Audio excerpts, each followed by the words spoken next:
뉴스쇼.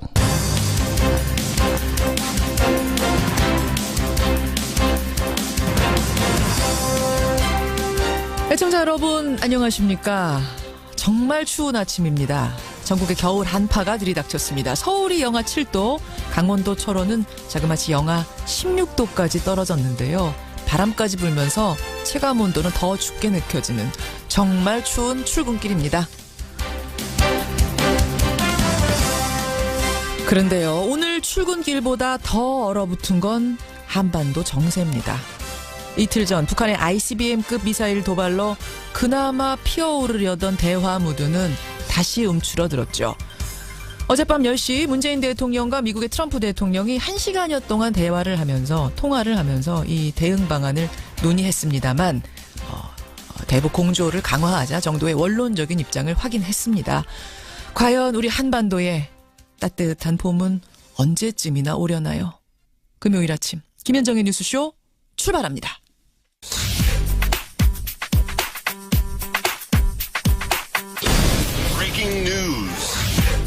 김현정의 뉴스쇼가 주목한 오늘의 포인트, 오늘은 민경남 프로듀서 나와 있습니다. 어서 오세요, 민 PD. 안녕하세요. 오늘 첫 번째 포인트, 한미 정상의 두 번째 통화부터 좀 봐야 될 것 같아요. 그렇습니다. 어젯밤 1시간여 통화가 있었는데요. 예. 주로 문재인 대통령의 발언 내용이 알려져 있습니다. 문 대통령은 북한 미사일이 진전된 모습을 보인 건 분명하다. 예. 하지만 대기권 재진입이나 핵탄두 소형화 등 핵심 기술 확보 여부는 불투명하다고 평가했습니다. 진전된 건 맞지만 핵심 기술까지는 확보됐는지는 모르겠다. 네, 이건 어떤 뜻이냐면 예. 북한의 ICBM이 완성된 것은 아니다. 그러니까 북한에 대한 압박 과정에서 미국의 군사적 옵션을 행사하는 것은 피해야 한다는 입장으로 읽힙니다. 완곡하게 그렇게 표현을 한 거네요. 여기에 대해서 미국 트럼프 대통령 측의 반응은 뭐였습니까? 북한의 기술 수준 평가에 대해서 이견 제시는 없었습니다. 예. 다만 첨단 군사 자산의 획득을 통해 한국의 방위력 강화를 지지한다는 입장을 전한 것으로 알려져 있습니다. 그래요. 일단은 그러니까 중국의 협조를 강력하게 구하면서 한미일 공조의 틀 속에서 대북 압박을 통해 대화를 이끌어내자라는 이 기조, 이 전략은 계속 이어지는 거라고 봐야 되는 거죠. 그렇습니다. 예, 두 번째 통화 있었습니다. 다음 포인트는 뭔가요? 강원랜드 재수사 급물살입니다. 저희 뉴스쇼에서도 지난 9월에 강원랜드 내부 직원의 고발을 들은 적이 있지 않았습니까? 채용 문제가 심각했다는 거 여러분들도 느끼셨을 텐데 검찰 수사가 본격화되는군요.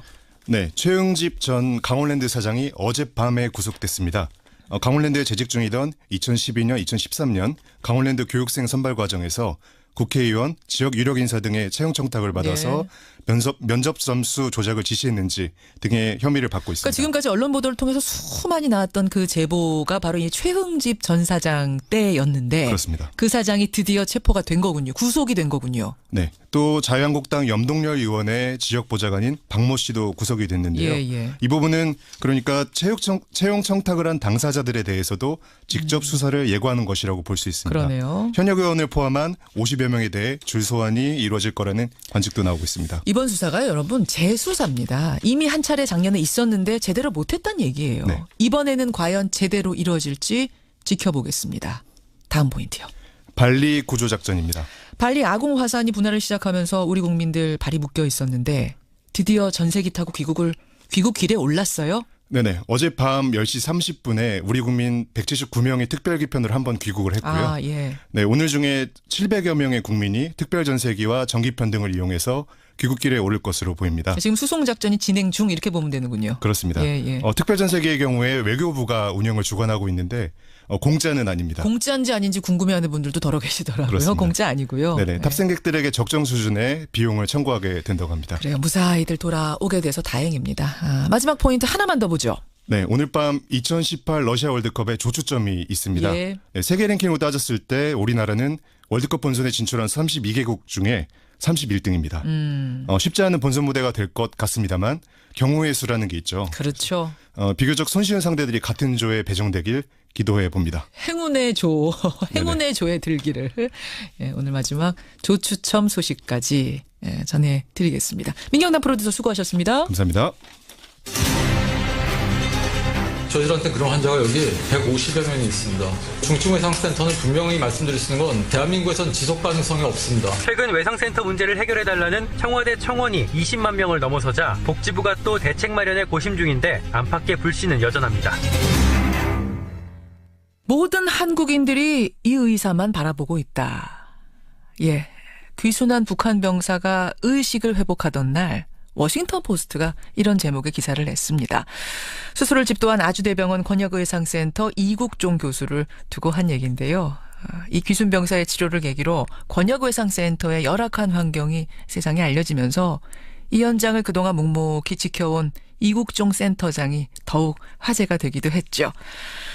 이 중증외상센터 지원을 강화해달라는 청와대 국민청원에는요, 지금 24만 명이 넘게 서명을 하고 있습니다. 이국종 교수의 생각은 어떨까요? 오늘 직접 만나보겠습니다. 아주대병원 권역외상센터장 이국종 교수 연결을 해보죠. 이국종 센터장님 안녕하세요. 네, 안녕하세요. 저는 귀순병사가 일반실로 가고 나서 조금은 여유가 생기셨는가 보다 했는데 여전히 많이 바쁘세요. 다른 환자분들도 많으시니까요. 사실은 전화통화 잠깐 하는 것도 쉽지 않을 정도로 지금 바쁘신 거죠? 괜찮습니다. 예. 의식을 회복한 지 한 사흘 만에 일반 병실로 옮겨진 귀순병사.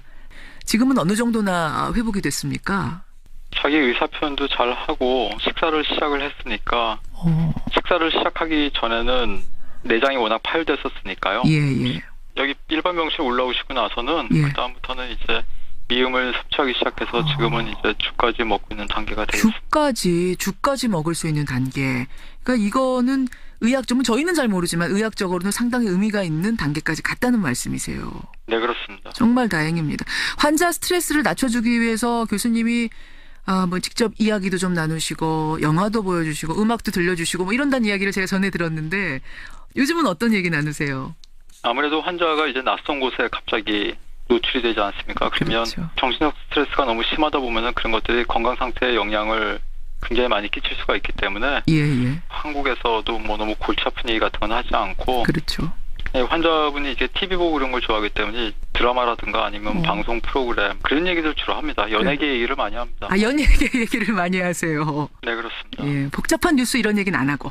예, 저 제일 복잡한 얘기였던 게 이제 그 전임 대통령 정도까지만 알고 있더라고요. 그래서 지금 새 대통령이 이제 정부가 꾸려진 거 그런 것도 모르고 있고 그래서 몰라요. 예. 그런 걸 얘기를 해주면은 선거제도가 그렇게 정말 있냐 그런 것들을 이제 궁금해하기도 하고 젊은 청년이다 보니까 호기심도 많고 그래서 그렇죠. 남한에서 이렇게 좀 비교적 우리의 그 자유로운 그냥 일반적인 생활상을 많이 얘기해 주려고 노력을 합니다. 문재인 정부 들어선 걸 모르고 박근혜 전 대통령 때까지만 아는군요. 예. 그것도 참 흥미로운 면이네요. 네, 그렇습니다. 예. 사실은 이제 국민들은 처음 그 환자 상태를 들었을 때 이렇게까지 회복이 될 거라, 이렇게 빨리 회복이 될 거라는 사실 기대 못 했거든요. 교수님은 어떠셨어요? 그 처음 환자 대했을 때 그 의료진으로서. 처음에 일단 혈압도 전혀 안 잡혔고 그리고 워낙 그 다발성으로 총상을 입었고 그렇죠. 폐하고 그리고 배에 있는 내장기관, 주요 골격 부위가 워낙 심하게 손상됐었기 때문에 저희가 걱정을 많이 했습니다. 네, 걱정을 많이 했는데 저희가 혈액형을 파악할 시간이 없어가지고 일단 O형 혈액을 먼저 빨리 수혈을 해줬거든요. 혈액형 파악할 시간조차 없었어요 그때? 그럴 상황은 전혀 아니었습니다. 저희가 혈액형을 알지 못한 상태에서 O형 혈액을 줄 정도면은 굉장히 안 좋은 상황이고요. 그리고 무엇보다 남의 몸에다가 칼을 대가지고 칼로 몸을 가르고 들어갈 때는 이제 CT 촬영을 하고 수술에 들어가야지 수술을 어떻게 해야 되겠다고 이제 좀 이렇게 생각이라도 하면서 수술방에 저희가 진입을 할 수가 있는데 이 환자 같은 경우는 CT도 못 찍고 엑스레이 한 장 달랑 들고 들어갔거든요. 엑스레이 한 장 달랑 들고. 예, 그렇습니다. 그리고 또 환자분이 기존에 가지고 있던 기저질환이 많지 않습니까? 그렇죠. 이제 간염이라든가 여러 가지 기생충감염이라든가 그런 복잡한 문제들이 얽혀 있었기 때문에 굉장히 애를 많이 먹었고 지금도 사실은 식사는 시작하고 있지만 그런 기저질환 가지고 있던 것들 때문에 내과적으로 지금 애를 많이 먹고 있습니다. 아직도 좀 완전히 치료가 되려면 시간이 상당히 걸릴 것으로 생각이 됩니다. 그래요. 북한 귀순병사 일단은 죽을 먹을 만큼 회복했습니다만 완전히 완심할 수는 없는 단계. 지금도 만만치 않은 단계. 이국종 교수 여러분 만나고 계십니다. 중증외상센터. 이게 사실은 뭔지도 잘 몰랐다가 이국종 교수를 통해서 처음 알게 됐다. 이런 분들 그 중요성이 얼마나 대단한 건지 이번에 처음 알았다는 분들도 제 주변에 참 많으세요. 초기에 이 교수님께서 여기 뛰어드셨을 때 하고 지금하고 비교하면 그래도 좀 나아졌습니까? 어떻습니까? 굉장히 어려웠었죠. 제가 처음에 저는 이제 2002년도에 발령을 받았었는데 예. 사실 그때 다른 병원에 이렇게 한두 분 제가 알고 있던 분들도 이제 금방금방 다 한 1, 2년 만에 그만두시게 됐었고요. 1, 2년을 못 버티실 정도의 열악한 상황이었군요. 그 당시만 해도. 그건 버틸 수 있는 근거가 없죠. 왜냐하면 그 민간기관에서는 저희가 그렇게 수익을 내는 구조가 아니기 때문에 사실 남아있는 사람이 이제 또 없다 보니까 이렇게 많이 힘들어졌죠. 하여튼 분명한 생각은 이 일이 뭐 저희가 얼마나 이걸 지속할 수 있을지 모르겠지만 할 수 있는 데까지는 저희가 했던 걸 글로벌 스탠다드에 그대로 맞춰가지고 해서 최악의 경우엔 제가 사멸하고 나더라도 저희가 했던 이런 진료 기록을 그런 기록을 남겨야 되겠다는 생각은 굉장히 강하게 있습니다. 그러니까 그 부족한 것들을 내가 꼼꼼히 기록해서 후학에게 남겨야겠다는 어떤 사명감 같은 게 있으신 거군요. 화석 같은 겁니다. 그러니까. 화석. 옛날에 이런 사람들이 우리 한국에 있었구나. 그리고 이런 게 한국에서도 하면 되는구나. 되긴 됐었구나. 조금이라도 그렇게 본받을 만한 뭐가 있었다는 게 후세에 남아야지. 그냥 뭐 아무것도 없이 그냥 단순히 오늘 그냥 떼어 넘기려고 이렇게 그냥 현실하고 타협을 해버리면 사실 못하라 그러려고 하겠습니까 지금. 저도 아이가 있고 그런데 그러면 더 이상은 이걸 할 이유가 없을 것 같습니다. 그러니까 지금 화석을 새기는 기분으로 그러니까 후세에 뭔가 보물을 남기는 기분으로 그런 사명감으로 일하고 계시는 거예요. 그러면 집에는 가세요? 이국정 교수님? 사람이 많이 부족합니다. 사람이 병원에 도울 사람이 부족. 그렇다면 우리나라의 최대 외상센터, 중증외상센터 센터 장인 이국종 교수가 그 정도 느낄 정도라면 뭐가 더 필요한 건가요? 지난번 석혜균 선장 때를 계기로 해서 정치권에서 지원 많이 해주겠다 약속도 쏟아지고 막 그러지 않았습니까? 하드웨어적인 것도 그렇고요. 저희 같은 경우에도 지금 병상이 부족해서 그런 하드웨어적인 것도 그렇고 중증외상센터에서 근무하는 특히 중환자실 병동 간호사들은 굉장히 중환자이다 보니까 이 사람들은 간호사분들 손이 월등히 많이 가는 겁니다. 물론 중환자실 환자분들이 다 손이 많이 가지만 한국에 있는 병원들이 간호사, 의사, 의료기사를 고용하는 수준이 선진국의 3분의 1도 되지 않습니다. 그 인력 가지고 유지를 하니까 그래서 간호사분들이 자꾸 그만두는 건데 정치권에서 그러면 얘기를 드리고 싶은 거는 정치인들이 다 저녁에 있는 삶을 추구하고 국민 행복권을 우선시한다고 다 말씀을 그렇게 하시지 않습니까? 그렇죠. 근데 병원에 오면은 병원에서 들여다보시는 게 병원 겉에 있는 대리석 스테인리스 글라스로 바른 병원들 요즘에 외형이 얼마나 좋습니까? 번들번들한 대리석으로 깔은 바닥 그 바닥 매일 닦습니다 병원에서. 그러니까 이 문제를 어디까지 파고 들어가야 될지 가늠이 안 되는 겁니다. 근데 그렇게 얘기는 그렇게 하시면서 진정성을 가지고 들여다보는 게 필요하다고 봅니다. 병원의 노동자들, 의사들, 의료진들도 저녁에 있는 사람 필요하다. 환자분들도 왜 중증외상 환자들이 노동자 농민 그런 분들이 왜 중증외상으로 그렇게 많이 죽어가는지 그런 거에 대해서 진정으로 들여다보고 얼마나 진정성 있게 생각하는지 근데 한국 사회는 그게 너무 부족한 것 같습니다. 좋은 부분 지금 지적해 주신 것 같아요. 저녁에 있는 삶 얘기하던데 정말 이곳 병원의 노동자들, 의사들 포함해서 모든 노동자들이 정말 저녁에 있는 건가 한번 진정성 있게 봐달라 그 말씀 호소하셨습니다. 저희 청취자들한테도요. 이 교수님 개인적인 궁금증이 상당히 많이 문자로 접수가 됐습니다. 우선 제일 많이들 궁금해하시는 게 건강 괜찮으세요? 이 교수님 건강은 괜찮으세요? 그냥 지냅니다. 그냥 잘 지냅니다. 괜찮습니다. 스트레스 때문에 시력이 안 좋으시다. 거의 상실한 상태다. 사실 제 나이쯤 되면은 직장생활 하는 사람들이라면 다 한두 군데씩 아픈 거 그냥 참고 지내는 거 아닌가요? 그냥 받아들이시는 거예요. 참고. 제가 이렇게 좀 더 남들보다 상태가 안 좋을 수는 있지만 또 막 썼으니까요. 몸을 그동안 당연하다고 생각하고 있습니다. 막 쓴 거에 비해서는 훨씬 잘 견디고 있다고 생각합니다. 막 쓴 거에 비해서는. 아까 전에 이제 제가 집에는 들어가세요. 그 질문 드렸는데 사실 저 같은 경우는 매일 새벽 4시 반에 일어나면은 특히 추운 겨울에는 내가 이거 찬바람 쐬면서 무슨 영화를 보자고 이런 생각 가끔 들거든요. 선생님은 그런 감정 느끼실 때 없으세요? 힘들 때 없으세요? 감정적으로? 사실 직장에 출근하기 굉장히 싫은 거는 직장인들이면 아마 다 마찬가지일 겁니다. 네, 예. 근데 분명한 거는 누구도 저한테 강요해서 뭐 누가 저한테 총을 겨누고 이 일을 안 하면 뭐 쏘겠다든가 그런 게 아니지 않습니까? 그렇죠. 저뿐만 아니라 그건 저희 지금 중증외상센터에서 근무하는 300명 직원 모두도 다 인사발령을 받아서 온 게 아니라 자기가 자원해서 여기 온 사람들이기 때문에 물론 자원해서 왔더라도 정말 뭐 하루도 못 견디고 그만두시는 분들도 있고 간호사분들이 사증률이 극도로 심해서 뭐 35%가 막 넘어가고 그러지만 예. 한 데까지 가는 겁니다. 전 그렇게 생각합니다. 자기가 버틸 수 있는 데까지 버티는 거고 뭐 그걸 특별하다고 생각하지는 않습니다. 그러시군요. 그 이번 북한 병사 포함해서 석혜훈 선장 이런 분들 포함해서 정말 수많은 환자를 보셨을 텐데 지금도 잊지 못할 환자가 따로 있을까요? 저는 사실은 돌아가신 분들이 생각이 많이 나고 있기 때문에 별로 말씀드리기가 좀 어렵습니다. 저희 전체 사망률이 뭐 10% 정도 나오고 있기 때문에 그건 전 세계 외상센터 의사들의 숙명입니다. 사망률 10%에서 15% 정도는 안고 가야 됩니다. 왜냐하면 저희가 그걸 겁을 내면 예. 가망이 없는 환자는 받지 말아야 되거든요. 사실은 제정신 가지고 의사도 사람인데 그런 사람들한테 몸에 칼을 대가지고 해체해가면서 들어가는 게 쉽지 않습니다. 그렇죠. 그렇죠. 예. 거기다 저희가 해체하는 순간 피가 품어져 올라오거든요. 예, 예. 다 그 피를 뒤집어 쓰면서 수술을 해야 되는데 그런데 분명한 거는 그런 상황에서도 저희가 그런 안 될 가능성을 보는 게 아니라 1%라도 가능성이 있으면 무조건 열고 들어가야 되는 게 이 외상외과 의사들의 숙명 그리고 외상센터에서 근무하는 모든 의료진의 숙명 같은 거기 때문에 숙명. 저희가 거기서 물러서면 안 됩니다. 어떻게든지 끝까지 정말 있는 힘을 다해야 되는데 그러다 보면은 당연히 높은 사망률은 저희가 안고 가야 됩니다. 네. 그렇게 된 환자분들 중에서 죽을 힘을 다해서 수술하고 밤새 수술하고 예. 그리고 한 2달, 석 달 동안 중환자실에서 버텨가지고 거의 다 좋아졌다. 이제 일반 병실을 가도 되겠다 싶을 정도로 해서 약간 마음을 놓고 있는 환자가 있는데 예. 그런 환자들이 갑자기 엉뚱한 합병증이 발생하면서 갑자기 피가 뿜어져 나오면서 돌아가시거나 예. 생명을 잃어갈 때 그땐 정말 미칠 것 같습니다. 정말 괴롭습니다. 그럴 땐. 그런 환자분 한 분 한 분이 다 남습니다. 머리에. 잊혀지지 않아요. 그런 분들일수록. 네, 그렇습니다.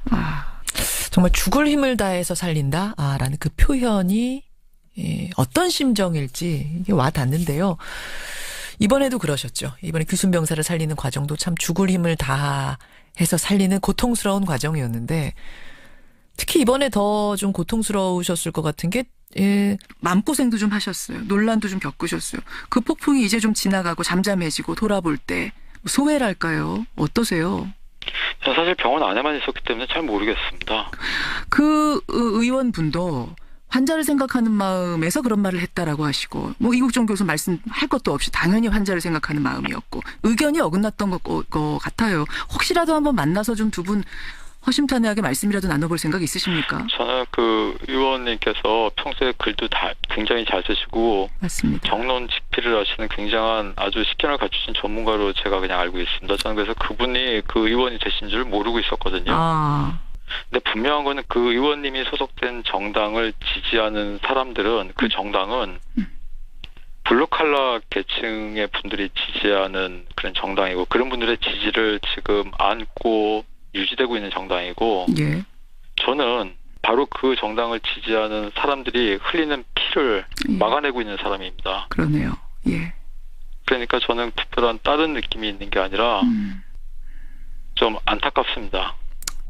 저도 안타깝습니다. 예. 그냥 안타까운 상황이기 때문에 두 분이 좀 만나서 이 오해들을 풀고 가면 어떨까. 김종대 의원은 만나서 이야기 나누고 뭐 사과하고 이러고 싶다는 의사를 표현하셨거든요. 어떠세요? 저도 해군에서 일을 많이 하기 때문에 그러셨다면서요. 군 관계에 있는 저 같은 사람들은 사실 그분은 이렇게 굉장히 큰 오피니언 리더 중에 한 분입니다. 예. 그냥 일반 그냥 의원님 많은 의원님들 중에 한 분이 아니고 그렇죠. 근데 좀 더 그런 문제에 대해서 좀 더 집중하셔가지고 그냥 괜히 저 같은 이렇게 막장에서 일하는 사람한테 시간 뺏기지 마시고 본인의 업무나 그런 것도 굉장히 하실 일이 많을 텐데 그리고 국회의원이 굉장히 중요한 자리지 않습니까? 한 분 한 분이 입법기관이신데 저도 잘은 모르지만 국회의원분들이 거의 시간을 분 단위로 쪼개가면서 사실은 바쁜 분들이거든요. 그럼요. 예. 네, 그냥 본연의 업무 잘 하셨으면 좋겠고 굳이 찾아오지 않아요. 저한테 신경 너무 안 쓰셔도 될 것 같습니다. 저는 어차피 뭐 여기서 알겠습니다. 막장에서 일하는 사람이니까 전 현장에서 일하고 있으면 됩니다. 알겠습니다. 그분은 그분 일 하시면 되고요. 각자 맡은 곳에서 열심히 일하자. 지금 그 말씀 하셨어요. 근데 지금 오늘 이제 뭐 우리 의료 시스템의 문제점, 권역외상센터의 힘든 점들 여러 가지를 토로하셨는데 이런 의료 시스템을 개선하기 위해서, 좀 발전시키기 위해서 혹시 정치권에서 좀 들어와서 일해달라 이런 러브콜은 안 받아보셨습니까? 그런 생각은 안 해보셨어요? 저는 정책을 만들지 않습니다. 저희 같은 사람들은 그 의료 시스템 말단에서 실제 그걸 수행하는 말단 조직에 있는 사람이지 전 정책을 만들지 않습니다. 제가 아는 굉장히 훌륭한 정치인들이 많이 계십니다. 저는 그런 분들을 그저 도와드릴 뿐이지 예. 제가 뭐 주제넘게 감히 나서서 뭐 그런 생각은 단 한 번도 해본 적 없습니다. 아마 이 제일 중요한 질문이 마지막 질문이 될 것 같은데요. 이국종, 인간 이국종의 꿈? 어떤 꿈 꾸세요? 사실은 저한테 주어진 시간이 그렇게 많은 것 같지는 않습니다. 그래서 분명히 말씀드릴 수 있는 건 이 외상센터를 맡고 있는 한은 예. 글로벌 스탠다드 진료 지침에 맞춰서 정말 벗어나지 않게 예. 운영될 수 있도록 아예 안 하면 안 했지 거기서 벗어나가지고 적당히 타협하면서 가지는 않으려고 노력을 할 거고요. 타협하지 않겠다. 개인적으로는 제 손끝에서 이렇게 치료되는 환자분들이 잘못되지 않고 예. 그러니까 큰 의료사고 없이 잘 맞춰질 수 있으면 좋겠습니다. 그렇게 시간이 많이 남지 않았거든요, 전. 왜 이렇게 시간이 자꾸 안 남았다 그러세요? 아직 젊으신데. 외과 의사들은 그렇게 의사 수명이 길지 않습니다. 그래서 네. 의사로서의 나의 수명. 노동을 하는 직업이기 때문에 맞아요. 예. 체력적인 거나 아니면 하드웨어가 저희가 고정이 나게 되면 한계가 있죠. 예, 저희는 금방 한계를 드러내게 됩니다. 그건 잘 알고 있습니다. 체력 잘 챙기시고요. 이국종 교수님. 근데 안 웃으세요? 원래 전혀 안 웃으세요? 뭐 그렇게 웃을 일이 많지 않습니다. 아니 지금 청취자 질문도 들어옵니다만 웃으시는 모습 한 번도 못 봤다 이러세요. 사실은 계속 긴장의 끈을 놓치면 안 되기 때문에 그래서 이렇게 주름살도 많이 져있고 그렇습니다. 저는요 이국종 교수 이 꿈꾸시는 것들이 다 잘 이루어져서 좀 언젠가 활짝 웃는 웃음소리 시원하게 한번 들었으면 좋겠는데요, 방송에서. 하여튼 감사합니다. 예, 응원하겠습니다. 저뿐만 아니고요. 많은 국민들이 응원 보내고 있다는 거 잊지 마시고요. 환자들 최전선에 있는, 생명의 최전선에 있는 그 환자들, 지금 그 사명감으로 좀 부담스러우시더라도 끝까지 살려주시는 그 일 열심히 해주시기를 부탁드리겠습니다. 오늘 귀한 시간, 정말 귀한 시간 고맙습니다.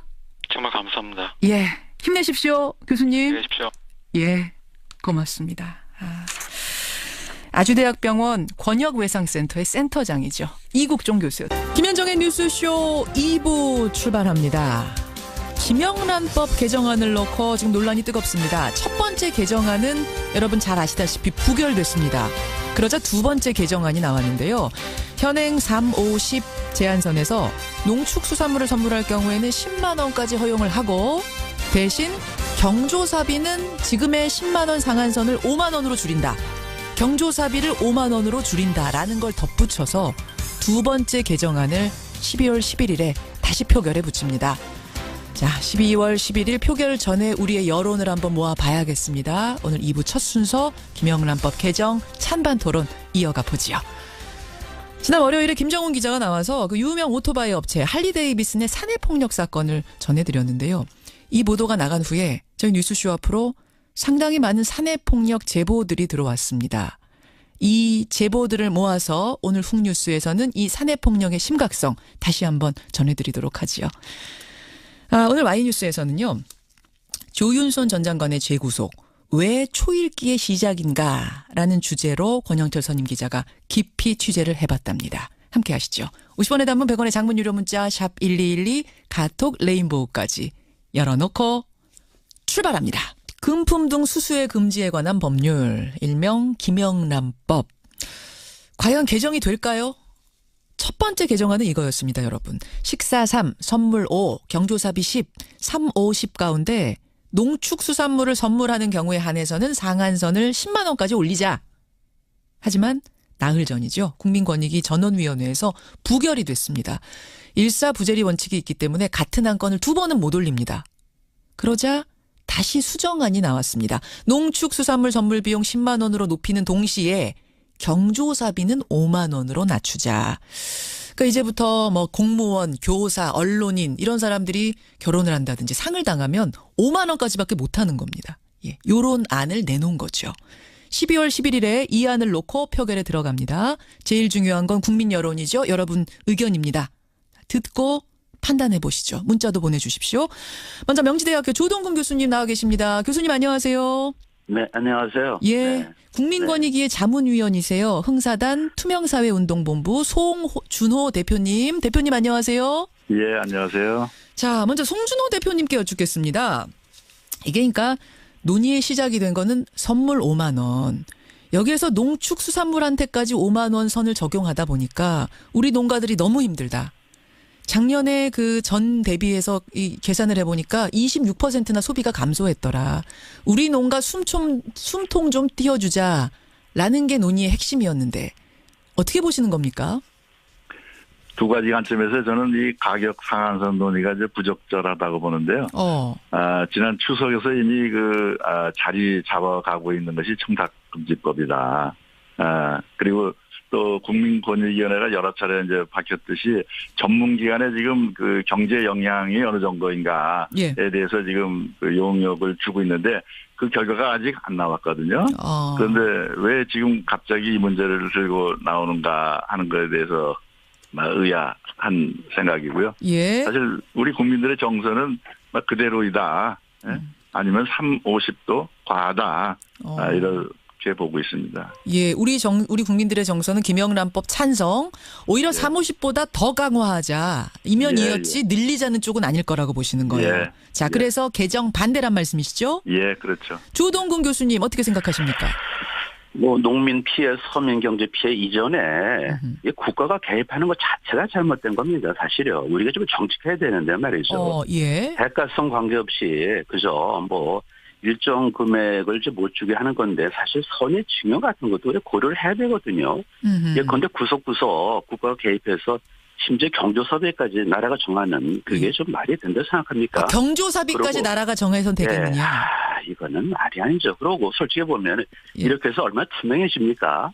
잘못하면 말이죠. 우리가 좀 눈에 보이는 것만 이렇게 좀 붙들고 사실 본질을 놓치는 그런 게 있거든요. 그렇다면 아주 법률 이론도 주지 못하게 하자고요. 그렇다면 이게 투명사를 가는 게 아니거든요.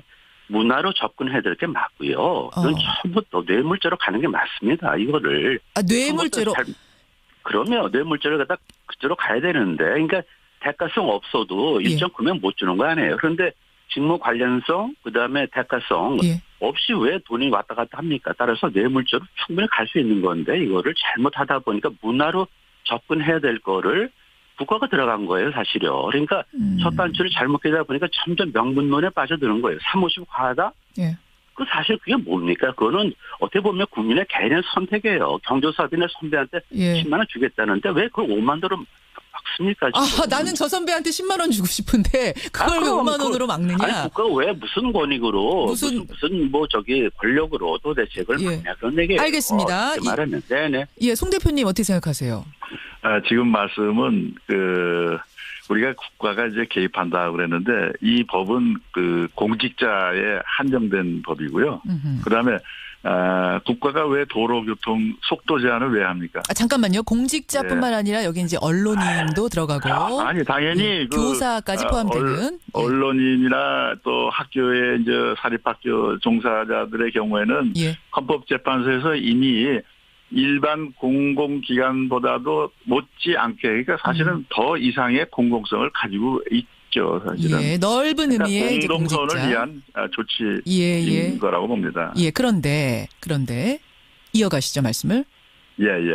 그래서 현재의 이런 청탁금지법의 과잉입법이라든가 이런 것은 적절한 그런 표현이 아니다. 우리가 우리 모든 사회를 위해서 교통질서가 잘 지켜지듯이 우리가 투명 사회를 위해서 깨끗하고 정의로운 그런 사회가 되기 위해서 이렇게 이제 정해주신 거죠. 공동선을 위해서 이 정도의 국가 개입은 용납할 수 있는 거다. 국민들이 합의할 수 있는 문제 아니냐 이런 말씀이신 거죠? 송 교수님. 공동선을 위해서 이 정도는 국민들이 다 지금 합의한 거 아니냐 이런 말씀이시거든요. 그렇죠. 지난번에 1주년 맞아가지고 연구 기관에서 조사한 바에 보면 국민들의 85%라고 하는 숫자가 예. 압도적으로 지금 이 법을 찬성하고 있습니다. 예. 그렇죠. 예. 그렇죠. 자, 조 교수님. 예. 여론조사로 말이죠. 예. 상한을 좋아한다는 것 자체가 사실 한번 잘 생각해 보세요. 여론조사의 대상입니까? 이게 사실. 어떻게 보면은 외피를 그렇게 입히는 게 아니죠. 보면은 이게 자칫하면은 명분사회로 갑니다. 명분사회로. 그리고 지금 이게 상한은 뭐냐면은 350인데 우리가 3만 원 몇 개 먹는 게 아니에요, 사실이요. 그러니까 3만 원 반드시 대접해야 되는데 이렇게 오도가 되고 있고 10만 원 반드시 해야 돼. 그게 아니거든요. 그러니까 솔직히 모든 점에서 개인의 자율, 선택 이것이 먼저 가야 됩니다. 국가가 얼마나 전지전능하길래 여론조사를 통해서 외피를 갖다 350으로 입히는 그게 말이 된다 생각하십니까? 여론조사로 할 문제가 일단 아니다. 그러면 그러고 또 솔직히 농민들이 피해를 보고 있는데 그걸 왜 눈을 감으세요? 정직하게 보자고요. 국민들이 피해를 보고 있다 그러는데 송 대표님, 사실은 일부 그동안 어떤 이 수혜랄까 이런 향을 받은 사람에게는 불편한데요. 대부분의 이제 공직자들, 이건 공직자는 공무원뿐만이 아니라 일반 언론인 또는 사립학교도 마찬가지지만 도리어 이 법으로 인해 가지고 아주 그 편한 어떤 그야말로 공정한 직무를 수행할 수 있는 그런 명분이 생겼다 하는 점에서 전혀 그 국민들의 피해나 불편을 주는 법이 아닌 거죠, 지금. 송 대표님, 그 농민들 피해 부분을 지금 조 교수님은 지적하셨거든요. 그걸 눈 감지 말자. 그건 어떻게 보세요? 그런 점에 대해서 지금 그 권익위가 이미 그 얼마큼 과연 그 경제 영향을 주었는가 하는 거에 대해서 연구를 줬거든요. 지금 그 연구 결과가 아직 안 나왔어요. 그 연구 결과가 나온 다음에 최종 결정을 하겠다. 이렇게 누차 얘기했음에도 불구하고 왜 지금 갑자기 그거를 들고 나오는지. 그러면 지금 나와 있는 데이터 하나는 뭐냐면 2016년에 그러니까 작년에 조사를 해보니까 작년 대비해서 올설을 보니까 추석이군요. 보니까 26%가 감소했더라. 이게 지금 근거 자료로 나온 겁니다. 이 정도 갖고는 불충분하다고 생각하세요. 개정하기에. 그렇죠. 그건 불충분하죠. 전문적인 그 과학적 그 연구 결과가 지금 진행되고 있는 마당이거든요. 지금. 그러면 피해가 어느 정도 있는 게 그 용역 결과 확인이 되면 그때는 바꿔도 된다고 보시는 겁니까? 그런 경우에는 좀 검토의 여지가 있죠. 지금. 하지만 지금 정도 수준에는 건드리면 안 된다. 섣불리. 타이밍상 아니다. 아직은. 자, 조 교수님 어떻게 생각하세요? 사실 전문성 얘기하시는데 전문성이 잣대가 뭡니까? 여론조사도 마찬가지고 모범답안을 쫓아가는 거는요. 국가가 피해될 겁니다. 유치한 사회 아닙니까? 솔직히. 그렇다면 모든 걸 갖다가 제로 사회로 가져가요. 제로 사회로. 아무것도 없는 사회로 가자고요. 제가 늘 말씀하지만은 이거는 문화의 문제고 국민의 선택의 문제입니다. 대가성, 그다음에 어떤 그런 부정한 것이 아니라면은 자율 영역으로 남겨둬야 되는 것도 있는 거죠, 지금요. 그리고 더군다나 지금 사실 약자로 생각되는 그런 농민들이 피해를 본다는데 무슨 명분론을 갖고 와서 충분하다, 충분하지 못하다 누가 판단합니까? 그 판단하시는 분이 신이십니까? 제 질문이. 그건 도대체 아니죠. 그러니까 지금 우리 조 교수님께서는 5만 원, 10만 원 이 문제가 아니라 그냥 아예 김영란법은 없애야 된다 이쪽이시네요. 사실은 이거는 우리가 좀 발전적으로 해체해야 됩니다. 해체해야 된다. 그야말로 그러니까 우리는 뭐냐면은요. 좀 투명사로 가고 그런 쪽으로 갈 때 보면은 뇌물죄를 없애야 되는 거 아닙니까? 대가성이 있으면 안 되고 부정 청탁 그쪽으로 가서 뭔가 좀 좁혀야 되는데 엉뚱해서 350으로 튀어가지고 본질도 아닌데 피레미만 잡아놓고 무슨 어획권을 올린 것처럼 착각하시는데 피레미만 잡고 있는 법이다. 그러면 진짜 대가성 가지고선 이런 걸 주고받는 사람들은 그냥 뇌물죄로 가차없이 더 세게 그렇죠. 죄를 물어라 이런 건 없애고 김영란법은 없애고. 김영란법을 통해서 뭐가 청렴해집니까? 우리가 내가 늘 얘기만 하지만은 문화적인 얘기예요. 근데 좀 청렴해지지 않았습니까? 1년 동안 평가들 보면은 국민들 많이 느끼고 계시다 이런 말씀들 하시던데요. 그거는 뭐냐면요.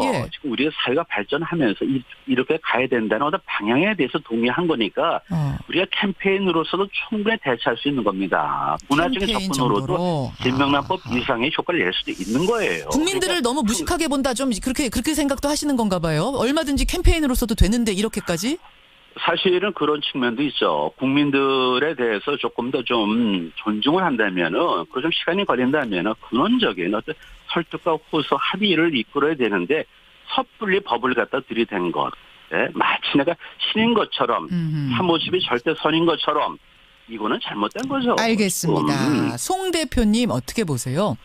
예, 지금 사실 1년 정도 지났는데 우리 사회가 지금 많이 변모하고 있습니다. 지금 건전한 우리 회식 문화가 이루어지고 있고요. 회식 문화. 또 저녁에 있는 삶이 지금 시작됐고 또 공직자의 선물 수수도 거의 지금 사라져가고 있는 상황이거든요. 예. 그래서 다만 이제 여러 형태의 청탁이 또 있었지만 이것도 지금 거의 지금 조심스럽게 이렇게 하고 있는데 그런 점에서 지금 안착되어 가고 있는 과정 속에서 이런 문제를 다시 이렇게 드러내는 것은 하나의 찬물을 끼얹는 그런 상황이다. 이렇게 말씀드리겠습니다. 그럼 정리를 하자면 송 대표께서는 50 이거 건드리지 말아라 이 말씀이신 거죠? 그렇죠. 지금 다들 이것에 대해서 인식을 하고 지켜가고 있는 마당이거든요. 그러면 경조사비 문화로도 가능하지만 문화와 이 법과 이것이 병행이 되어질 때 우리 사회는 조금 더 좋은 사회로 다가갈 수 있는 거죠. 예, 캠페인만으로는 안 될 것이다. 경조사비 10만 원을 5만 원으로 낮추는 거 이것도 건드리지 말아야 된다고 생각하세요? 이건 어떻게 보세요? 이미 공무원 행동강령에서 과거에 이제 5만 원 한도로 되어 있는데 청탁금지법에서 뭐 잘못한 게 있다 그러면 저는 10만 원으로 올려버린 거라고 생각해요. 예. 그래서 이제 청렴한 어떤 문화를 위해서 우리 경조사 문화도 많이 바뀌어야 되는데 그런 점에서 5만 원으로 하향 조정하는 것은 저는 바람직하다고 그건 찬성. 봐요. 다만 이제 그걸 꼼수로 해가지고 다른 것을 올리게 한 그런 수단이어서는 안 된다. 예, 송 대표님은 그러니까 오히려 355 이렇게 개정하는 거면 내가 찬성하겠다. 하지만 농축수산물을 10만 원으로 올리면서 경조사비 낮춘다는 요거 하려면은 아예 건드리지 말아라 이 말씀이시네요. 그렇죠. 예, 알겠습니다. 경제가 활성되려면 이런 마케팅 노력이라든가 또 팔릴 수 있도록 그렇게 해야 되는데 그렇지 않고 도리어 그냥 그런 인위적인 어떤 그걸 해서 과연 경제가 나아질 알겠습니다. 것인가. 그건 어렵죠. 조 교수님은 이 경조사비 15고 뭐고 하여튼 다 없애자 이쪽이신 거예요. 그러니까 사실은 없애는 게 맞고요. 그리고 50을 갖다 35로 낮추자. 이게 무슨 퍼즐 게임도 아니고. 퍼즐 게임. 그거 사실 그렇게 보지 마시라고요. 지금 숫자로 세상을 대단합니다. 그러면은 지금 현재 호텔 결혼식 일반화돼 있는데 그렇지 않습니까? 그런데 우리가 호텔 결혼식 하면서 5만 원으로 사실 부족할 거예요. 그렇다면 호텔 결혼식을 금지시키세요. 근원적으로. 그럼 말이 되는 얘기를 하셔야죠. 도대체. 50을 갖다 35로 낮추면 그것이 눈 가리고 아웅하는 거지. 경조사비를 내가 선택했는데 국가가 왜 개입하냐 그런 얘기예요. 그렇군요. 도대체. 그러니까 그러면 아예 공무원들은 결혼식장도 비싼 데는 할 수 없다. 처음부터 금품 수수, 대가성 이런 쪽을 갖다 부정한 거 청탁 금지 및 이해 충돌 방지법으로 갔어야 되는 거죠. 이거를 윤리적인 어떤 잣대를 갖다 집어넣다 보니까 법도 아니고 문화도 아니고 이걸 인정하면 바로 고쳐야 되는데 그것도 안 하고 끝까지 버티자는 사실 말이죠. 35, 50 그게 뭐가 차이가 납니까 도대체. 국가가 필요 없이 개인의 삶에 들어와서 개입하는 것 자체는 본질은 변하지 않았잖아요. 자, 여기서 청취자들이 좀 헷갈리실 수 있는데 조 교수님께서 그러니까 이 뇌물을 주고받는 문화 자체에 찬성하거나 이런 분이 전혀 아니고 죄는 그러니까 오히려 더 엄격하게 물어라. 하지만 제가 말씀드리는 거는요. 대가성, 직무 관련성 관련된 처벌, 뇌물죄를 갖다 강화시키고 이해 충돌 방지를 위해서 좁혔어야 되는 건데 이걸 너무 넓히고 문화 영역에 대해서 법이 들어오다 보니까 지금 뒤죽박죽이 된 거예요. 그리고 농민들이 지금 굉장히 좀 아파하고 고통스러워하는데 무슨 마케팅 얘기가 나오질 않나. 그리고 지금 경조사 사실 내가 정하는 걸 국가가 왜 정합니까 도대체. 그게 말이 되는 겁니까 이게. 알겠습니다. 한번 생각해보자. 그러니까 우리가 원칙적으로 아무것도 하지 말자고요. 경조사 0. 얼마나 좋아요. 선물 0. 식사 0. 그렇게 하시라고요 지금. 자, 여러분. 세상에 도대체 접근을 전부 다 잘못했고 인정됐으면 그걸 갖다 바로 수용하는 게 유연한 사회예요. 유연한. 알겠습니다. 플렉시블한. 조 교수님 어떤 말씀이신지 아마 지금 청취자들이 충분히 이해하셨을 것 같습니다. 두 분의 논리가 오늘 분명하게 전달이 됐고 지금 청취자 문자 굉장히 많이 들어옵니다. 여러분들 의견 부지런히 주십시오.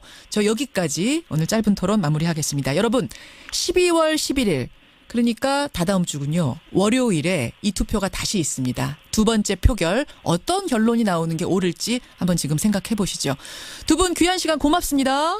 예, 감사합니다. 명지대학교 경제학과 조동근 교수 그리고 흥사단 투명사회운동본부 송준호 상임대표였습니다.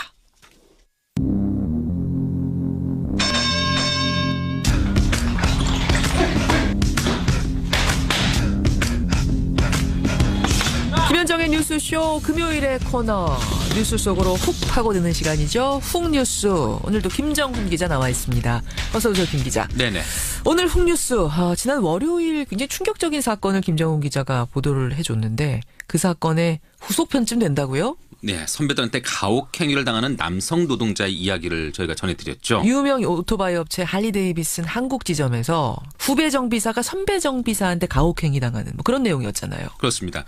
선배 정비사들이 작업복에 불을 지르는가 하면 손목을 자르겠다 이렇게 위협까지 했다는데 그 증언을 다시 한번 들어보시죠. 그러죠. 채무가 타고 심할 경우에 불이 붙기도 하는데 그게 그냥 팔이나 이런 데 꽂아서 하는 게 아니라 성기나 엉덩이가 손목을 자르려고 한번 했거든요. 브레이크 디스크 혹시 아세요? 그러다가 제 손목을 이렇게 넣으라고 해가지고 신제품이라고 하면서 굉장히 내용이 충격적이었어요. 그때 파장도 굉장히 컸고요. 그렇습니다. 그 소식을 전해드리면서 또 다른 피해 사례 제보도 부탁을 드렸거든요. 제보가 많이 들어왔습니까? 네, 저희한테 들어온 제보들 그리고 추가 취재한 내용을 바탕으로 맞고도 숨지긴 직장 남성들의 사연을 오늘 훅뉴스 시간에 전해드리도록 하겠습니다. 그러니까 사내 갑질, 사내 가혹행위. 그중에서도 여성들 피해 사례는 그동안 꽤 보도가 됐었는데 가려져 있었던 남성 직장인들의 피해 사례를 오늘 좀 중점적으로 들여다보겠다 이 말씀이신 거군요. 맞습니다. 취재해보니까 이런 폭력 문화가 심각해 보였습니다. 그래요? 그러한 문화가 있는 대표적인 사업장 중에 한 곳이 아마 방송사일 텐데요. 방송국. 네. 먼저 폭행을 당했다는 피해자 한 분의 이야기를 직접 들어보시죠. 촬영하고 이제 쉬는 시간에 카메라 이렇게 뭐 닦거나 그러잖아요. 닦거나 이럴 때 이제 그냥 자기 툭 건드렸다고 거기서 뭐 주먹으로 때리고 얼굴을. 일 못해서 욕먹고 그런 것보다도 그냥 제가 싫었던 건지 밥 먹을 때 그냥 어디 먼 산 쳐다보면서 밥 먹는다고 욕하고 뭐 부모 욕도 하고. 아니 밥 먹을 때 먼 산 쳐다보는 게 이게 이유가 됩니까? 폭행의 이유가 됩니까? 하고 또 없죠. 네. 무슨 어깨나 등 툭툭 치는 것도 아니고 얼굴을 주먹으로 때려요? 네. 부모님 욕도 하고? 그렇다고 하네요. 한 지상파 TV 방송국에서 촬영 분야 스텝으로 일했던 비정규직 직원입니다. 견디다 못해서 회사를 그만뒀고요. 현재는 방송에 대한 꿈을 접었다고 하네요. 이 피해자의 퇴사 이후에도 그 사업장 안에서는 폭력이 계속되고 있다고 하는데 현직 비정규직 직원의 이야기를 더 들어보시겠습니다. 상상할 수 없는 그런 일들이 있죠. 싸대기를 때린다거나 일하다 보면 서로 피곤하고 이게 아무래도 방sem을 많이 하잖아요. 짜증나니까 때린다거나 일하는 게 마음에 안 들 수도 있고 걔가 실수도 할 수도 있고 근데 이제 말하기보다는 내 툭툭 치는 거죠. 상식 밖에 그런 어떤 언행들도 부지기수고요. 물건을 저한테 던진다거나 이런 식도 있고요. 남성분인 거죠? 그렇습니다. 물건을 던지는 것도 있고 그러니까 방송사라는 곳이 워낙 일이 많고 비정규직 직원들도 많고 그러다 보니 가불관계 속에서 폭행들이 벌어진다 이런 얘기인가요? 그런데 폭행이 꼭 신분상의 가불관계에서만 이루어지는 것은 아닌 것 같더라고요. 그래요? 대한적십자사에서 있었던 일인데 피해자의 말을 한번 들어보시죠. 아침 회의 시간에 전체 보는 앞에서 제가 다 끝나고 나서 기지개를 폈는데 그 상태에서 가슴으로 손바닥을 확 쳐버리더라고요. 아무 이유 없이. 그러면서 제가 그 상태에 숨이 막혀가지고 엎어졌거든요, 앞으로. 근데 그 사람이 하는 말이 이 새끼 왜 이렇게 비실비실하냐, 약이나 줘라. 그걸 본 동료들은 그냥 그러려니 해요. 문화가 있어요, 또. 그쪽 패거리가 거의 군대 문화 수준으로 해가지고. 패거리 문화가 있다? 문화가 있다라는 거죠. 이분의 경우에 정규 직원이었거든요. 근데 선배한테 그야말로 아무 이유 없이 맞았다는 것이죠. 그러네요. 결국 고소를 했고요. 가해자는 지난해 벌금형을 선고받았습니다. 폭력적인 문화가 존재해왔다는 얘기예요. 네, 꼭 군대가 아니어도 선임자가 후임자를 가혹하게 다루는 그런 사업장들이 있는 것입니다. 그런 유형의 대표적 사례는 아무래도 경찰이나 검찰일 텐데 역시나 사건이 없을 리가 없었습니다. 경찰, 검찰에서도? 네. 지난해 5월에는 경기도 광주경찰서의 김모 경사가 전 직속 상관으로부터 육체적, 정신적 학대를 받았다 이런 유서를 남기고 스스로 목숨을 끊었고요. 비슷한 시기에 자살한 서울 남부지검 김모 검사 역시 가혹행위를 당했다는 의혹이 일었거든요. 그랬죠. 네, 당시 숨진 검사 누나의 이야기를 들어보시죠. 동생은 부장이 남부지검에 온 지 불과 3, 4일 만에 쌍욕을 들었다고 해요. 그 후부터 쌍욕은 물론이고 결제 서류를 찢어서 던진다든지 밤늦게 술자리에 불러내서 모욕감을 준다든지 하는 등의 괴롭힘이 4개월 동안 계속되었다고 들었습니다. 지금 이야기들을 쭉 종합해 보면 말이죠. 이 직장 내 폭력이라는 게, 억압적인 문화라는 게 어느 한 직장만의 이야기가 아닌 상당히 만연해 있다 이런 느낌 들어요. 네, 실제로 취업 포털 업체 인크루트가 지난해 성인 889명을 상대로 설문조사를 했거든요. 예. 응답자의 71%가 자신이 다니는 학교 또 직장에 군대식 문화가 남아있다 이렇게 답을 했습니다. 71%가? 10명 중 7명이요. 그런데 이 정도나 되는데 왜 이 직장 남성들의 폭력 문제는 그동안 크게 주목을 못 받았을까요? 이 피해를 겪고도 쉬쉬하는 경우가 대부분이거든요. 사실 저희가 취재를 하면서도 애를 먹었던 게 피해자들 상당수는 자신의 사례를 드러내놓고 이야기하는 걸 꺼려하더라고요. 왜 그럴까요? 이 남자라는 이유로 웬만한 폭력은 견뎌야 한다 이런 분위기도 있고요. 또 문제를 제기해서 오히려 불이익을 받지 않을까 이렇게 염려하고 있기 때문입니다. 두 가지가 겹쳐서. 네. 그래요. 폭력을 행사하는 사람은 분명히 상급자니까. 그런데 분명한 갑을관계라면 더하겠죠. 올해 초에 한전 직원이 한전 자회사 직원을 폭행한 사건이 있었거든요. 회식 자리에서 있던 일로 기분이 상한 한전 직원한테 자회사 직원이 찾아갔는데 맞았다는 겁니다. 기분이 상해서? 네. 그런데 이 사안에 대해서 회사가 조사에 나서니까 오히려 피해자인 직원이 병원 진료 확인서 제출마저 거부를 했습니다. 피해자가 거부를 했어요? 네. 못 내겠다고요. 이 사안을 국회 차원에서 조사했던 더불어민주당 박정 의원의 말로 한번 들어보시죠. 피해 당한 사람들이 적극적으로 대응을 해야 되거든요. 대응의 방법들이 미온적이에요. 그게 보복이 두려워서 얘기를 못하고 의뢰 입장에서는 이게 알려지게 되면은 모 회사에서 쪽에서 갑질을 할 수 있는 그 회사 입장에서 피해를 당할까봐 불안한 게 있겠죠.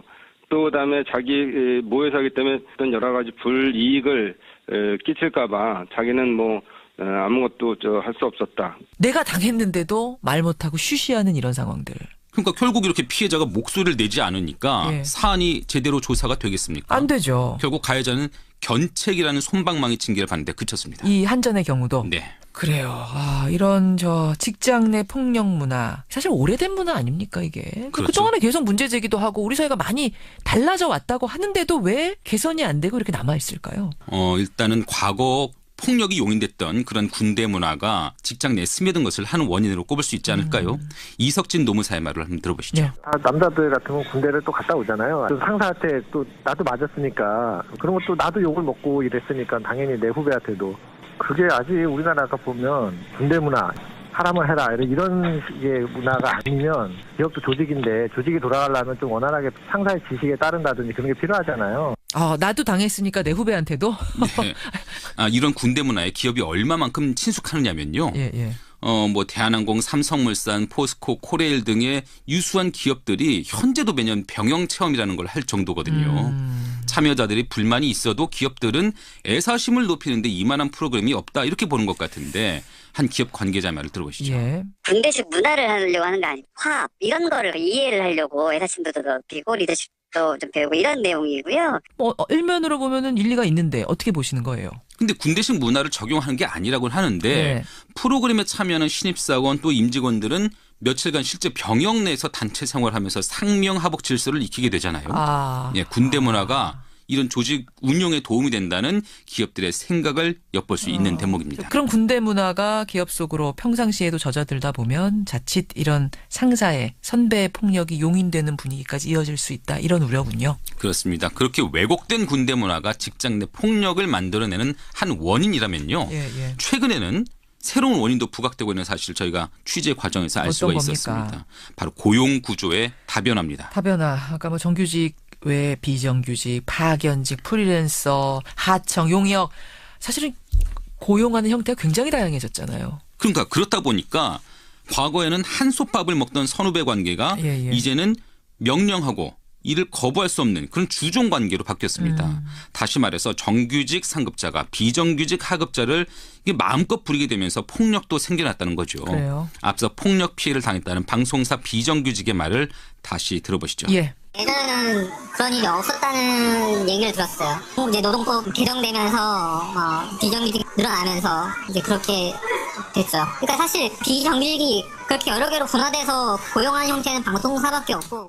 정리가 되네요. 그러니까 예전부터 내려오는 그 직장 내 군대 문화, 군대 문화가 직장으로 스며들어 있는 그 문화가 깔려 있는 상태에서 요즘 들어서 고용 구조도 다변화되니까 이게 복합적으로 작용하면서 이런 폭력, 사내 폭력들이 벌어진다는 얘기네요. 그렇습니다. 근데 그런 환경에서 예. 특히 직장 남성의 경우에는 그들 나름대로 폭력의 피해를 덮어려는 경향마저 있죠. 더해지면서. 그러니까 상황이 나아지지 않는다는 그러네요. 지적이 나옵니다. 그러네요. 노동법률사무소 새날의 김민아 노무사의 말로 들어보시죠. 예. 드러내놓고 이야기할 수 없는 분위기도 있는 것 같고요. 특히 이제 한 가족의 가장이다라고 하면 이 직장에서 쫓겨나면 그 다음 생계는 어찌할 것인가라는 고민 때문에 더 이야기할 수 없고, 그리고 남성분들이 또 맞거나 이런 부분에 대해서 이렇게 얘기하고 이런 문화가 아니잖아요, 우리나라에서. 그러니까 저는 지금 쭉 들으면서 사실 직장 내 폭력은 여성들이 피해자지 남성이 무슨 그렇게 피해자일까라고 생각했던 게 얼마나 잘못됐던가. 네. 예, 깨닫게 됐어요. 직장 내 남성도 폭력의 가해자가 아닌 피해자가 되는 경우도 상당히 많구나. 다만 그게 숨겨져 있었던 것뿐이구나 이런 생각이 드네요. 그렇습니다. 이게 더 이상 그럴 수도 있지 이렇게 치부할 문제가 아닌 상황입니다. 예. 김 기자. 네. 그나저나 우리가 이 주제를 이제 시작하게 된 계기가 된 게 할리 데이비슨 피해자 아닙니까? 그렇죠. 폭력 네. 문제. 그 피해자 이모 씨는 어떻게 됐어요? 방송 나간 후에 좀 변화가 있습니까? 네, 여전히 몸과 마음을 치유하는 과정이고요. 다만 뉴스가 나간 뒤에 전해진 응원으로 큰 힘을 얻었다고 하네요. 예. 가해자들은 현재 법적 처벌을 기다리는 중이고요. 예. 회사 내부에는 대책회의도 있긴 했다고 하는데 근무 환경 개선을 위한 별다른 조치가 아직까지는 취해지지 않고 있습니다. 예, 직장 내 폭력, 특히 남성 직원들에게 가해지는 폭력에 대해서 오늘 다뤄봤습니다. 이게 다 여러분들이 보내주신 제보를 바탕으로 취재가 된 거거든요. 이후에도 여러분 제보 계속 받겠습니다. 후속 내용 있으면 김정훈 기자 또 취재해 주세요. 네. 수고하셨습니다. 훅뉴스였습니다.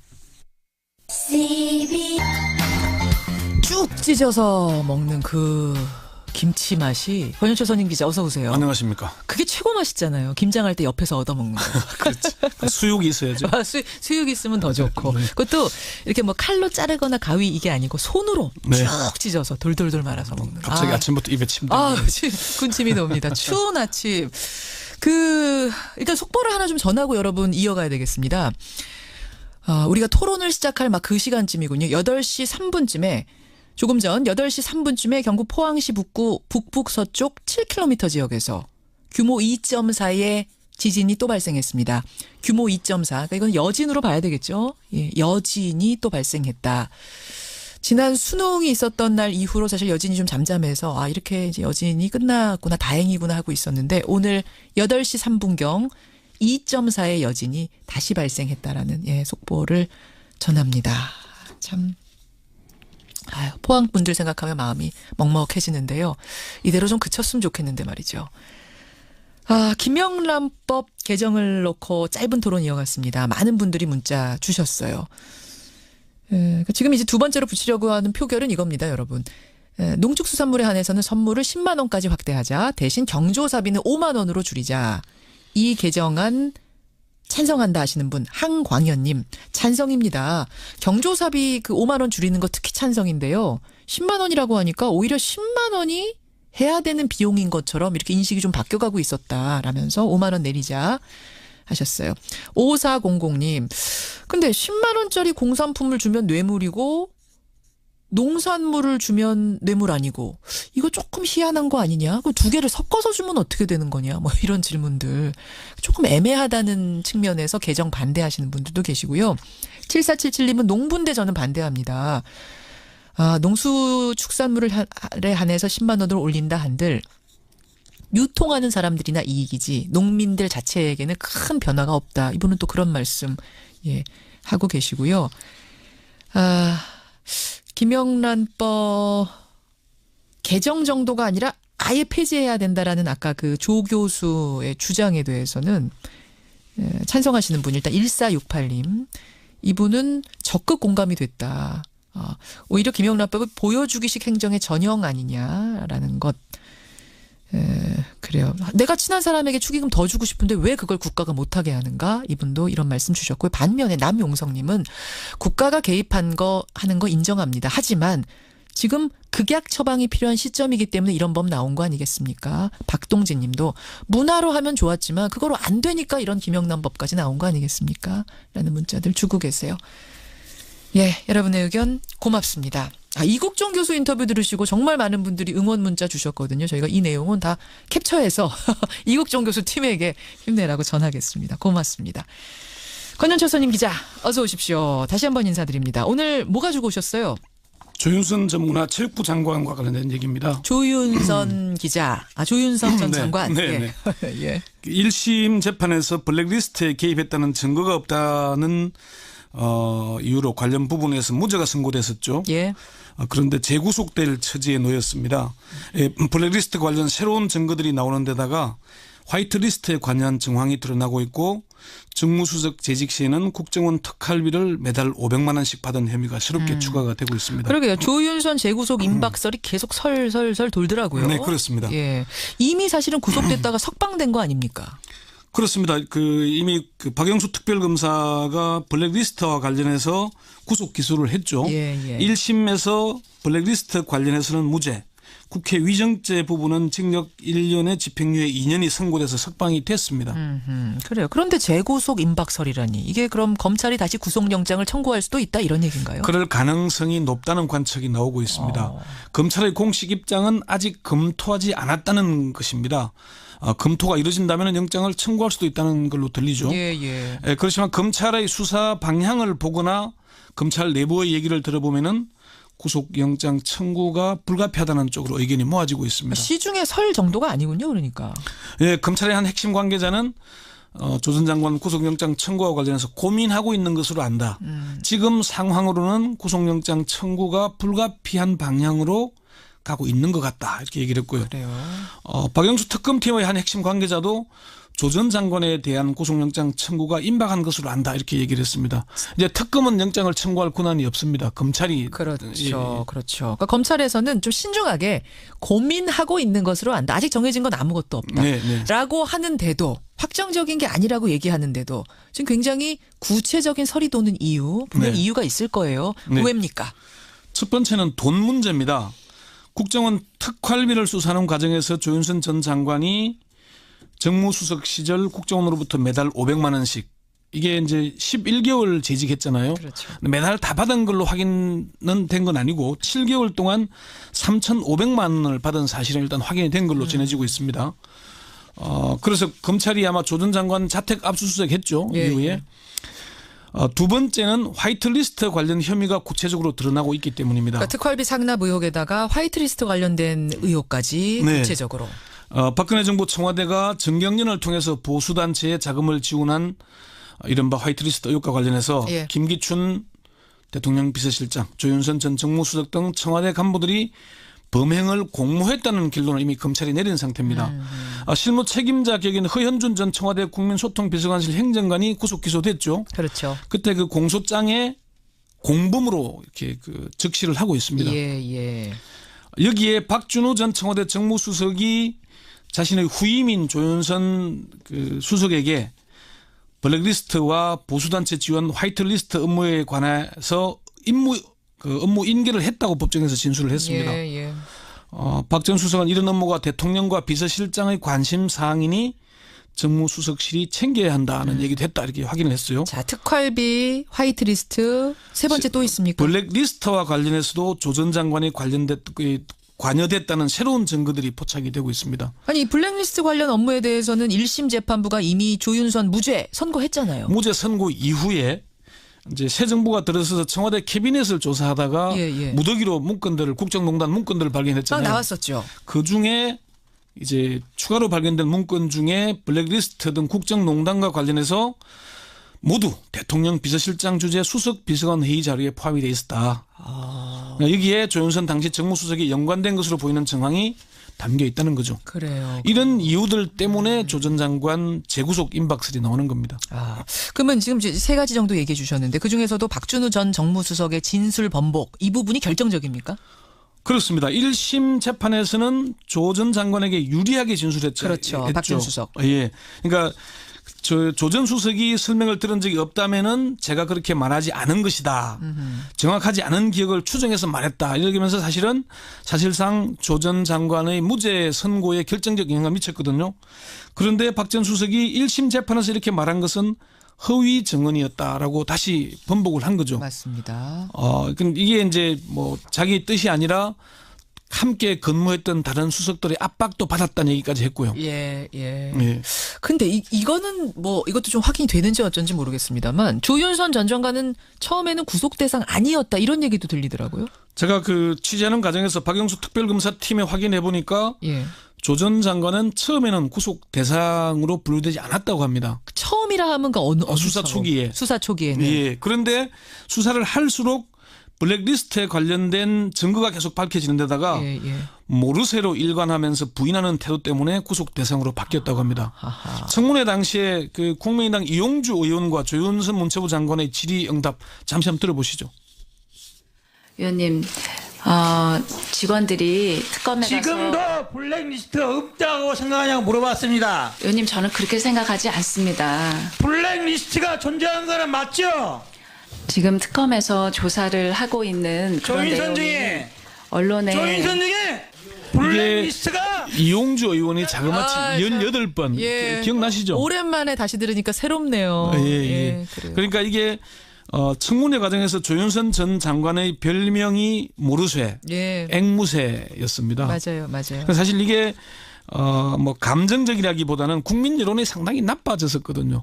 정무수석과 장관을 지낸 사람이 나와서 진술한 태도, 뻔뻔하게 막 모른다, 기억나지 않는다만 걸 한 거 보고 국민 여론이 상당히 나빠졌던 것도 영장 청구 대상으로 분류되는 데 대한 결정적인 자, 항소심 재판 어떻게 진행이 되고 있습니까? 이제 막바지를 향해 가고 있습니다. 일주일에 3차례 재판이 열리고 있는데 아마 20일쯤에는 결심 공판이 열릴 가능성이 높습니다. 올해 안 넘기는군요. 결심은 그렇고요. 선고는 내년 1월 중순쯤으로 예상을 하고 있습니다. 결심은 일단 12월 20일쯤. 지금 검찰이 별도로 구속영장을 청구할지 여부는 좀 더 지켜봐야 되겠지만은 지금의 재판 진행 과정으로 볼 때 항소심 재판에서 실형이 선고돼서 구속될 가능성도 배제하기 어렵다는 전망이 나옵니다. 그래요. 박영수 특검팀 관계자는 검찰의 청구 여부는 별도로 하고 지금은 박준호 전 수석의 진술 번복이 아니더라도 유죄 입증에는 문제가 없을 것이라고 이렇게 주장을 하게 됐습니다. 이건 이제 박영수 특검팀 얘기잖아요. 특검팀 쪽의 주장이니까. 그렇습니다. 그런데 이제 박영수 특검팀 관계자에게 참 재밌는 얘기를 했는데 1심 판결을 두고 눈도 가리지 않고 아웅한 것이라고 얘기하더라고요. 그게 무슨 얘기입니까? 원래 눈 가리고 아웅한다는 거잖아요. 눈 가리고 아웅하는 거죠. 눈도 가리지 않고 아웅했다는 얘기는 대놓고 봐줬다는 얘기죠. 대놓고 봐줬다? 그게 왜 그런 얘기를 하냐면은 비서실장은 유죄, 밑에 비서관도 유죄인데 중간에 수석은 몰랐다? 그 이제 증거가 부족했다는 얘기였는데 그 증거가 새롭게 나오고 있기 때문에 유죄를 받았는 데는 문제가 없을 것이다. 그렇게 얘기를 하는 것이죠. 그렇게 어쨌든 특검팀은 지금 확신하고 있다는 얘기입니다. 그렇죠. 그래요. 알겠습니다. 권현철 선임 기자와 함께 와이뉴스를 함께 했는데 제가 문자 소개하면서 이번에 김영란법 바꾸는 문제 여러분들의 의견이 어떻게 들어왔는지 전반적인 것을 말씀을 안 드렸어요. 그때 많은 분들이 궁금해하시네요. 전반적으로 뉴스쇼 청취자들 의견은 어떠냐? 압도적으로 뉴스쇼 청취자들은 유지가 좋다. 개정하지 말자. 이쪽 손을 들어주셨어요. 제가 지난번에 방송할 때도 그랬잖아요. 355 개정은 환영을 받을 것이다. 하지만 나머지 개정은 쉽지 않을 거다. 정부가 비난을 감수해야 되고 엄청난 지지율 하락이 올 거다. 그렇게 얘기를 했잖아요. 굉장히 부담스러운 일일 거예요. 그럼에도 불구하고 이번에 정부는 지금 하겠다는 의지로 또 두 번째 표결 붙이는 거거든요. 그래서 저희가 주말 사이에 부지런히 이 내용을 여론으로 한번 돌려보겠습니다. 리얼미터에 오늘 제가 끝나자마자 전화하겠습니다. 월요일 여론에서 우리 뉴스쇼 청취자 의견 말고 전체 의견은 어떤지 한번 확인해 보도록 하지요. 권현철 선임 기자 수고하셨습니다.